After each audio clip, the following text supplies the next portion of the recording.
Alright y'all, this is Ron from Ron's Recreations out here in sunny Puerto Vallarta, northeast Florida. Almost 80 degrees in December, praise the Lord. So got my little 69 Opel GT here.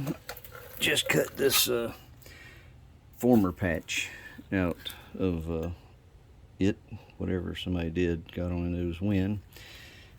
Thick bondo layer that was on it. Did the front end of this car back during the first part of COVID. First shutdown was the best thing that ever happened to me in this car, because I got a chance to redo a lot of the front stuff, but save this piece for a later day. Well, today's that day.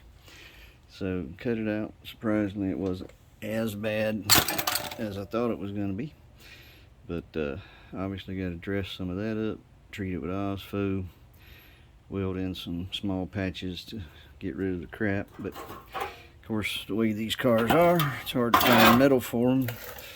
So I found another rusty piece that obviously it's rusted in the same places. So I'm going to go up above that and cut out a piece up here where the good metal's at and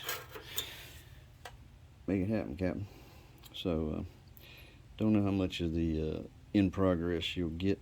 Probably just a bunch of little videos, since I am not much of a YouTuber, but we'll see what happens. All right, stay tuned.